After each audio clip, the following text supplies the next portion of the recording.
Marcos capítulo de número 9, versículo de número 14. Diz assim a santa palavra de Deus: E quando Jesus aproximou-se dos discípulos, viu ao redor deles grande multidão, e alguns escribas disputavam com eles. E logo toda a multidão, vendo, ficou espantada, e correndo para ele o saudar. E perguntou aos escribas: que é que vocês estão discutindo?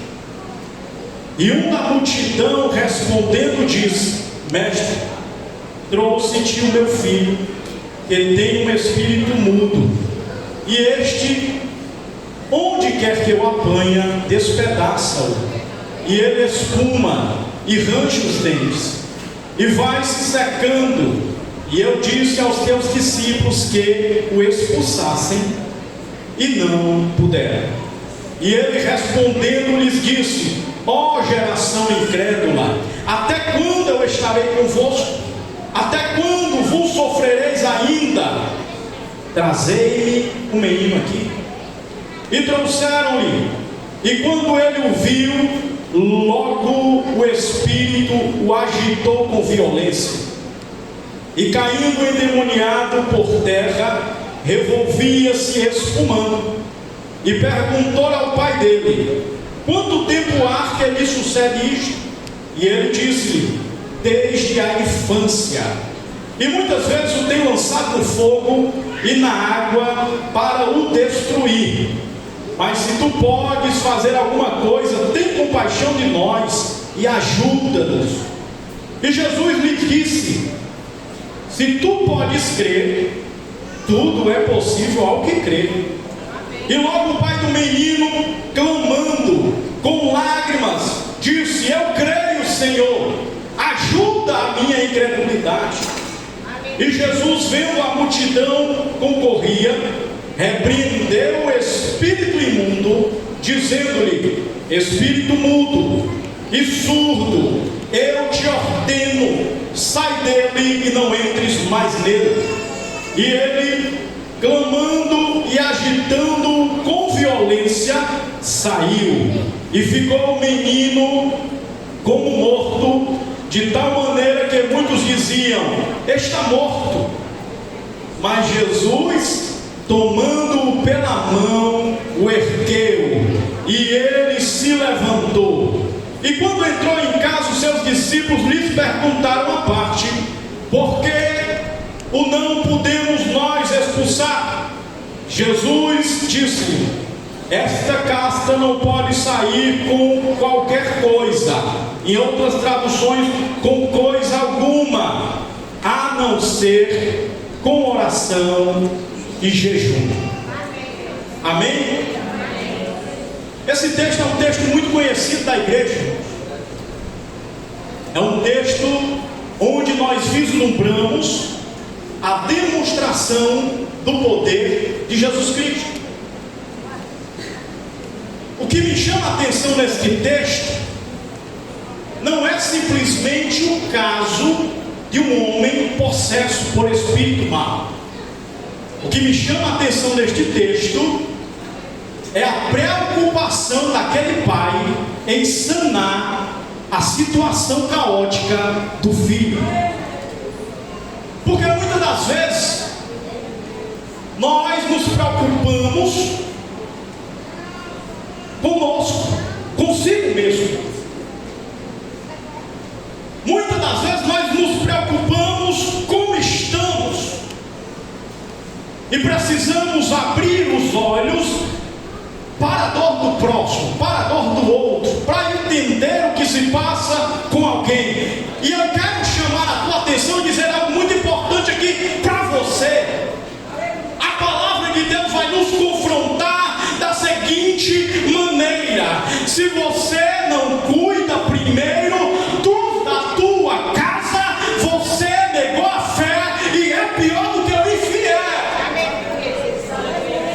Tem muita gente aí cuidando de um parente, de um amigo, cuidando talvez de um vizinho. Isso não é errado, mas eu quero te dizer uma coisa: cuida primeiro da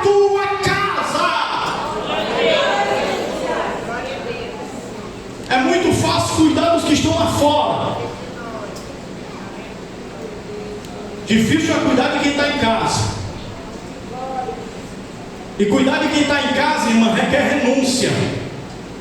Tem que deixar o egoísmo de lado. Tem que deixar a arrogância de lado.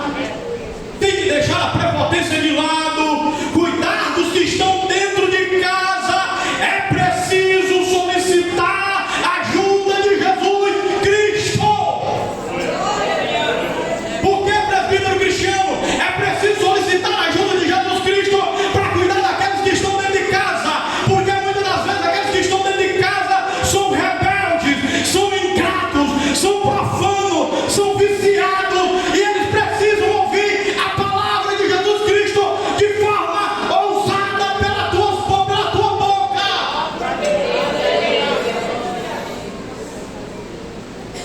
E nós vamos aprender hoje, irmãos, como aquele pai cuidou da vida daquele filho. Como aquele pai se preocupou com a situação daquele filho. Aquele pai não desperdiçou a oportunidade. E tem muita gente preocupada em ir para o céu. E isso é bom, isso é importante. É por isso que estamos aqui. Mas eu quero dizer que de forma lamentável, tem muitos pais que não estão preocupados com a salvação dos filhos. E isso é triste. Isso é muito triste. O tema desta mensagem, como eu disse no início, é a cura de um homem possesso. E eu quero salientar algumas informações para os irmãos aqui. A nossa vida cristã aqui na terra, ela tem montes e ela tem vales. Um dia nós estamos no vale, na luta, na dificuldade, chorando, clamando. Um dia nós estamos nos montes, se alegrando, regozijando. Um dia nós estamos cheios do poder de Deus, cheios da glória do Senhor. Outrora, em outro momento, outros dias, podemos estar de cabisbaixo, pensando em parar, pensando em desistir. Muitos até pedindo a morte, como o profeta Elias pediu a morte. Outrora ele estava valente, matando os profetas de Baal, e outro dia estava fugindo de uma mulher com medo de ser destruído. Assim como um dia nós estamos nos vales e outro estamos nos montes, em um único dia podemos vislumbrar o milagre extraordinário de Jesus Cristo na nossa vida, na nossa casa, na nossa família, nos nossos negócios. Jesus Cristo, quando entra em cena, ele muda a história. Jesus Cristo, quando entra em cena, ele levanta o caído, ele alegra o abatido. Quando Jesus entra em cena, ele faz o impossível, porque ele é Deus.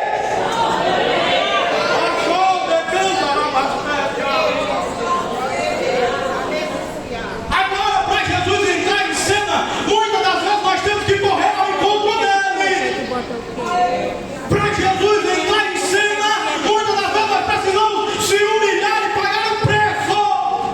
Para Jesus entrar em cena, muitas das vezes nós precisamos entender que poderemos até perecer, até morrer, mas temos que ter em mente a palavra que aquela mulher do fluxo de sangue bradou. Ela disse: apenas um toque e eu serei curada. Apenas um toque e eu serei renovada. Apenas um toque e a minha história mudará. Bendito seja Deus. Quando Jesus e os 3 discípulos voltaram para junto dos outros 9 discípulos, se você ler o capítulo 9 do início, você vai perceber que Jesus Cristo ele chega e chama Pedro, chama Tiago e chama João e diz: vamos ali subir no monte um pouquinho, vamos orar ali um pouquinho. E a Bíblia diz que lá Jesus se transfigurou-se diante dos discípulos, diante dos 3 apóstolos. É tanto que Pedro vai bradar as seguintes palavras: Senhor, o Senhor quer que adite que eu faça aqui 3 tendas, uma para o Senhor, uma para Elias e uma para Moisés. Aí Jesus diz: não, Pedro. Aí a voz brada do céu e diz assim, uma nuvem envolve eles de glória, e diz assim: escutem ele é o meu filho amado. Pedro estava olhando para Moisés, Pedro estava olhando para Elias, a voz bradou do céu e disse: escutem, ele é quem tem autoridade para curar, para salvar, para libertar e para transformar a vida. É ele, é Jesus de Nazaré. Muitas das vezes queremos olhar para o homem, olhamos para a autoridade do homem, para a eloquência do homem, para o poder aquisitivo do homem, para a condição intelectual do homem. Jesus está dizendo: olha para mim e eu vou mudar a tua história. O profeta Isaías vai dizer: olha para mim e sereis salvos.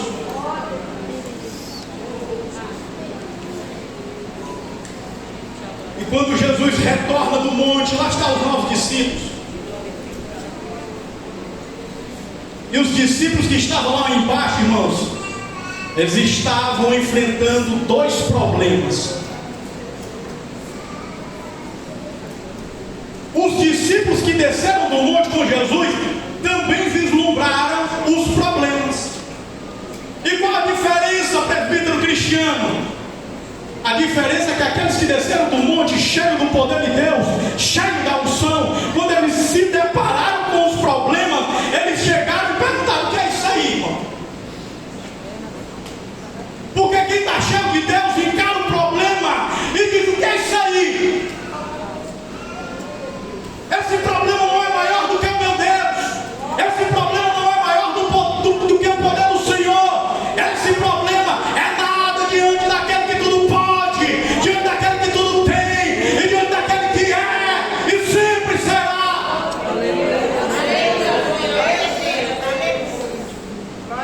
Os discípulos enfrentavam 2 problemas ali.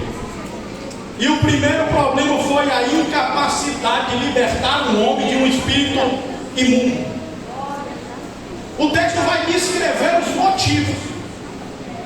O segundo problema foi que, quando eles não tiveram capacidade de repreender aquele espírito do mal, eles entraram em discussão com os escribas. Não pude ganhar no poder, agora vou querer ganhar na argumentação, vou querer ganhar no bate-boca, vou querer ganhar na voz exaltada, vou querer ganhar no grito. No reino espiritual não existe isso. Ou você vislumbra a manifestação do poder de Cristo, ou você será como um sino que ressoa e não tem serventia alguma. 2 graves problemas. Porém, sempre que Jesus chega em cena, a resolução do problema é garantida. A Bíblia vai dizer aqui, irmãos, no versículo de número 14: e quando se aproximou dos discípulos, viu ao redor deles grande multidão, e alguns escribas que disputavam com eles, ou seja, estavam discutindo com os 9 apóstolos. Vocês são os fracos, vou conjecturar aqui. Vocês são os falsos cristãos. Isso não está na Bíblia, estou conjecturando. Vocês não são como Jesus, porque eu vi Jesus fazer muitos milagres. E os apóstolos ali cabisbaixos, porque não estava vislumbrando aquilo que Cristo havia entregado. Posso imaginar os escribas dizendo: vocês não são nada, vocês são uma falsa religião, vocês são os falsos seguidores do Messias, do Mestre. E isso muitas das vezes acontece nos dias atuais, irmão. recordo aqui uma certa feita o pastor contando que em um determinado momento de trabalho, quando o espírito mal se manifestou, o tecladista foi embora, correndo. Não foi aqui não, viu, irmãos? Tecladista nem uma bênção para a glória de Deus. Agora, por que isso acontece, irmão? Porque falta aquilo que Jesus Cristo diz no último versículo. Os apóstolos chegaram para ele e disseram: por que nós não podemos expulsar o espírito mau? Jesus olhou para ele e disse assim: ei, há certos tipos de demônios que só saem por meio da oração e do jejum. E os discípulos oravam. E os discípulos jejuavam. E por que Cristo disse isso para eles? Porque talvez naquele momento eles ficaram ali parados, só vislumbrando a oração e nada de jejum. Sabe por quê? Porque lá em Mateus capítulo de número 10 vai dizer que quando Jesus Cristo chama os discípulos, ele diz assim: eis que eu vos dou poder para vocês expulsar qualquer espírito mau. Eu vos dou autoridade para você repreender as enfermidades. Agora eu te pergunto, se Jesus havia dado este poder, se Jesus já havia dado esta autoridade, por que os discípulos não conseguiram expulsar aquele espírito imundo que estava na vida daquele jovem? Porque eles não entenderam, irmão Anderson, como lutar de forma completa com as armaduras espirituais, com as armaduras de Deus. É preciso lutar por meio da oração, é preciso lutar por meio do jejum. Qual foi a última vez que você jejuou? Não me responde. Qual foi a última vez que você jejuou para Jesus Cristo de Nazaré fazer um milagre no meio da tua parentela? Você quer um milagre, mas não quer sacrificar a carne. Você quer um milagre, mas não quer orar de madrugada. Você quer um milagre, mas não quer deixar de lado aquele lanche abençoado pela manhã.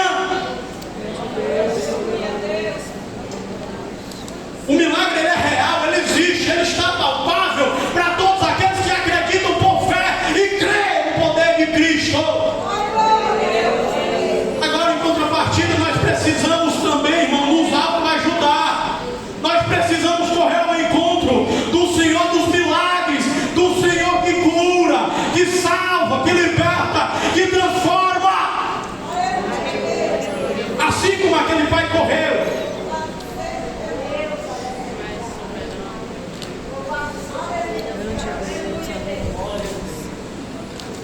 Jesus olha para eles, pergunta o que é que eles estão discutindo. Porém, quando a multidão viu Jesus de longe, ficou espantada. Porque quando Jesus entra em cena, irmão, ele literalmente chama a atenção dos homens. Quando o homem entra em cena, muitas das vezes nada acontece, mas quando Jesus chega, algo diferente acontece.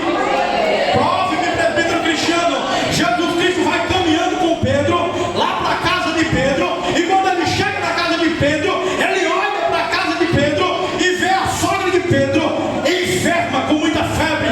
Jesus Cristo olha para aquela mulher e repreende aquela enfermidade, e aquela mulher se levanta com ousadia e vai servir o mestre. Jesus Cristo vai caminhando também e é convidado para ir na casa de um certo homem que tinha autoridade, que tinha por nome Jairo. E quando aquele homem chega, e quando Jairo chega diante de Jesus, ele diz: mestre, a minha filha está morrendo, vem depressa, vem para a minha casa. Deus, vem na minha casa. Jesus, vem na minha casa. A Bíblia diz que Jesus foi na casa de Jairo, e quando Jesus chega na casa de Jairo, o chororô é grande. Muitas pessoas planteavam, muitas pessoas desesperadas. Jesus disse: bota tua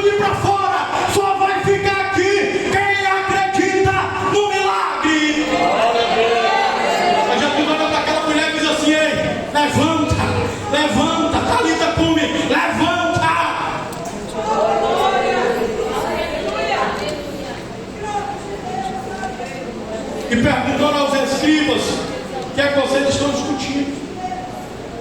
E um da multidão respondendo disse: mestre, trouxe-te o meu filho.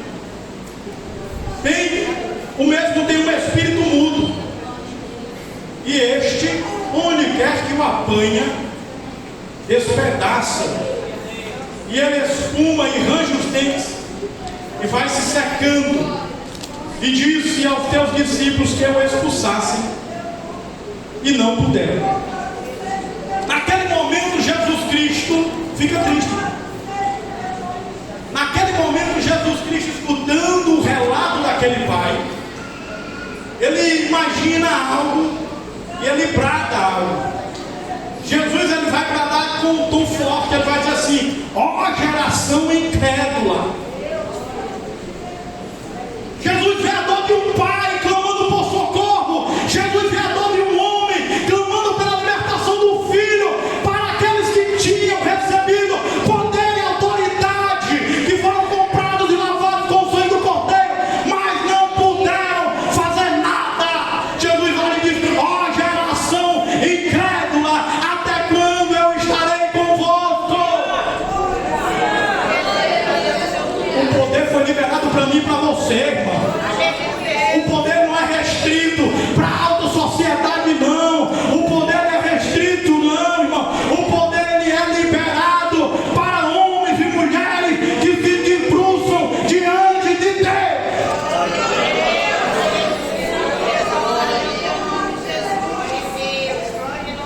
Aí Jesus mandou trazer o menino. E quando Jesus mandou trazer o menino, o homem, quando ele o viu, o espírito o agitou com violência. Eu me recordo de uma certa feita que nós estávamos em oração aqui. O pastor Oliveira vai se lembrar.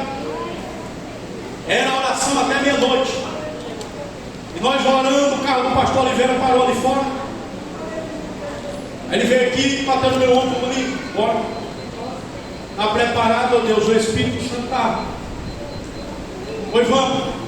E nós fomos na casa de um certo irmão daqui. E quando chegamos lá, no momento que os servos de Deus botaram os pés na porta, o espírito mal se manifestou. O demônio se manifestou.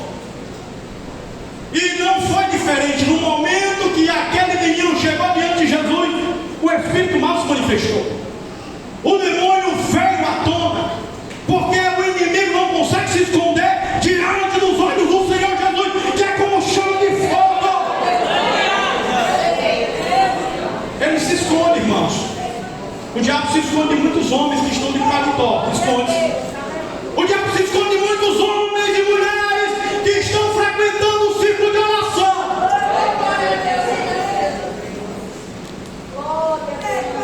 Porque não estão com a vida pautada, adornada, com a veste limpa, santa, para a glória de Deus. E Ele conhece nós. Chegou um certo homem para expulsar alguns demônios. Em nome de Jesus Cristo, aqui em Paulo prega, nós já aprendemos em nome de Jesus. Sabe o que aconteceu com ele? Apanharam feito condenados.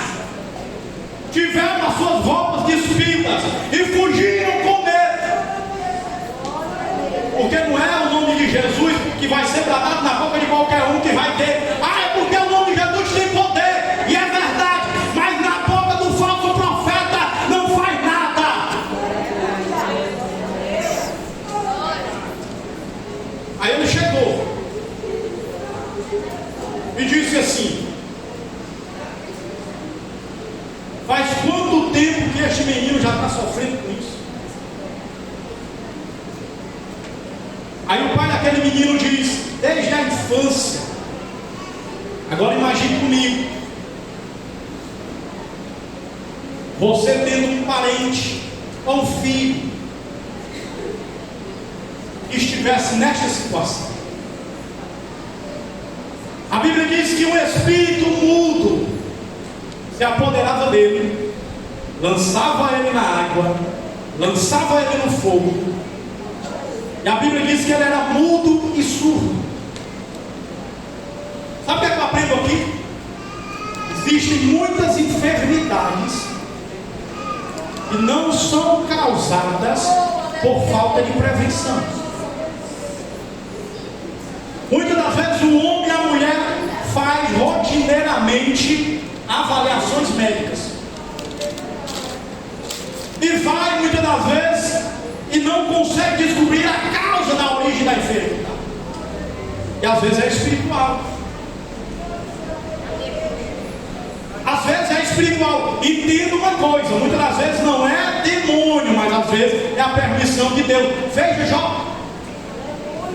Porque para depois não estar saindo daqui dizendo que às vezes é demônio. Eu paguei um determinado preço, louvo a Deus que Ele teve misericórdia na minha vida. Quando recebemos um convite para assumir uma congregação do nosso ministério, tudo acertado com a liderança da igreja, tudo acertado com a liderança local, marcado data para ir conversar com o pastor presidente. E no dia da conversa eu liguei para ele e disse: pastor, eu não vou poder assumir. E o pastor: por quê? Está tudo acertado, eu quero você, o senhor não foi bem colocado, tal. Por isso, pastor, eu não vou poder assumir. O pastor: tudo bem. Sabe o que foi que aconteceu, irmãos? Eu fui acometido de uma enfermidade. Busquei os melhores médicos, exame disso, daquilo. Não mostrava nada. Você não, a enfermidade está aqui, eu estou vendo. Minha esposa é testemunha. Tem vídeos, tem prova. Sabe o que foi que aconteceu? Eu disse: eu estou entendendo. É espiritual, vamos nos humilhar diante de Deus. E nós começamos a clamar: Senhor, perdoa-nos, porque não assumimos aquilo que o Senhor nos confiou. Tem misericórdia de nós, ó Deus. Ajuda, Senhor, a nós. Deus, por misericórdia, deu uma revelação para minha esposa. E a revelação continha as seguintes informações: a obra que eu tinha a fazer com vocês lá era grande. E vocês não foram, vocês rejeitaram. Mas estou eu usando de misericórdia. Estou eu perdoando vocês. Eu estava clamando, pedindo por perdão. Aí Jesus disse assim: agora quando surgir de novo, ai de ti. Aí eu peguei e disse: amém. Peguei a minha esposa e disse: vamos fazer votos de agradecimento a Deus. E eu peguei ela, a minha filha, não sei se o irmão foi, não me recordo. E eu disse: vamos evangelizar nos postos de saúde, agradecendo a Deus pela cura. E aí nós fomos evangelizar. E aí eu estabeleci uma campanha de 30 dias lá em casa. E comuniquei ao meu pastor. E disse: pastor, vou fazer aqui uma campanha aqui de oração aqui em casa e de culto campal aqui em casa, agradecendo a cura. Com 15 dias, eu não sei o que foi que aconteceu, mas a minha vida foi tocada pelo Senhor Jesus e a cura foi manifestada.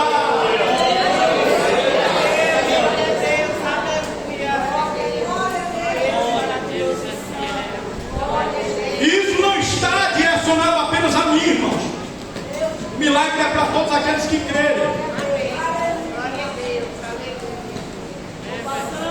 Desde a infância, aquele homem sofria por aquela possessão diabólica. E Jesus lhe disse: se tu podes crer, tudo é possível ao que crê. Aquele homem, ele chega para Jesus e diz assim: se tu pode, Jesus, me ajudar, ajuda-me. Aquele homem grita e diz: se tu pode fazer um milagre, faz, Senhor, eu não suporto mais. Às vezes nós precisamos gritar assim, irmãos. Precisamos bradar e dizer: eu sei que tu não podes, que nenhum dos teus planos pode ser impedido. Assim como Jó disse: eu sei que o meu Redentor vive e se levantará em meu favor.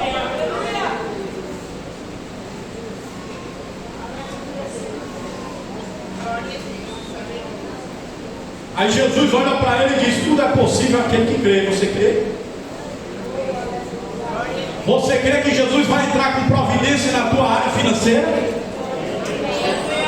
Você crê que Jesus vai entrar com providência na tua vida conjugal? Você crê que Jesus Cristo vai entrar com providência na libertação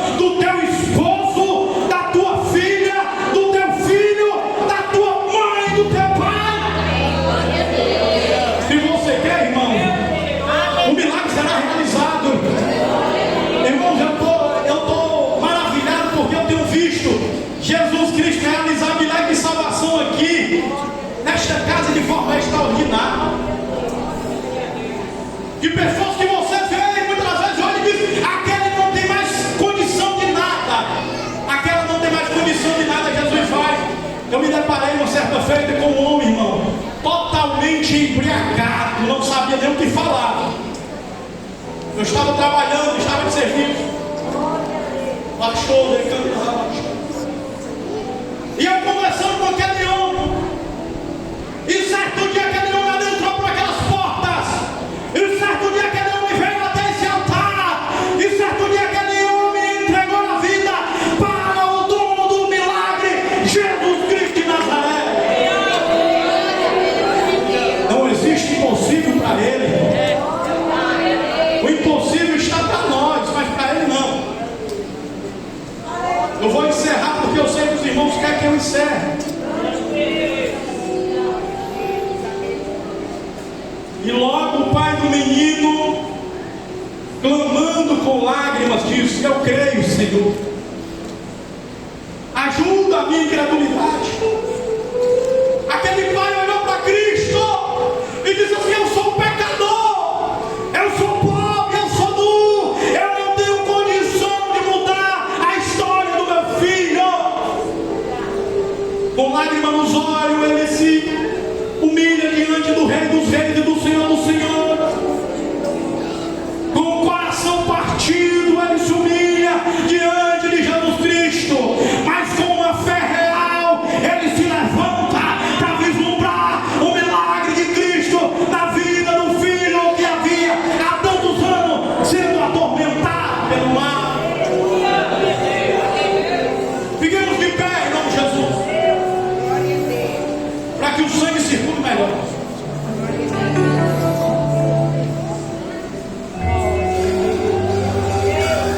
Quando Jesus Cristo, escute, quando Jesus Cristo expulsou aquele demônio, expulsou aquele espírito mau, Jesus Cristo disse assim: sai dele e não entre mais nele. Levanta a tua mão, em nome de Jesus, levanta a tua mão. Eu vou declarar a palavra de Deus que está em Mateus para você. E aonde você levantar a tua mão, você vai ver o extraordinário de Cristo sendo manifestado.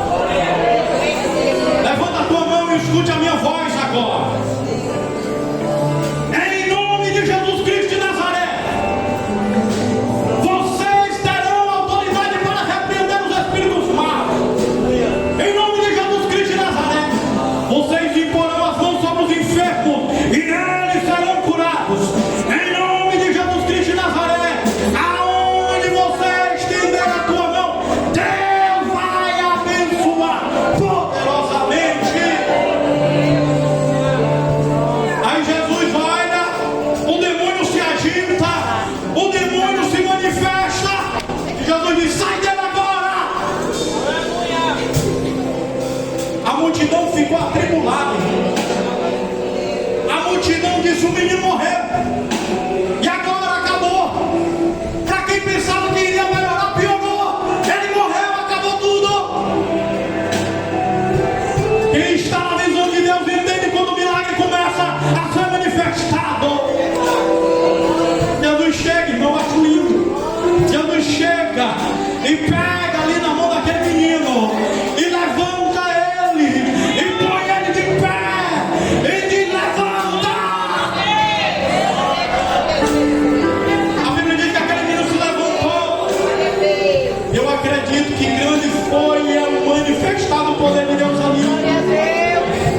Assim como Deus manifestou o seu poder por meio de Jesus Cristo, assim como Jesus Cristo levantou aquele menino que foi de pé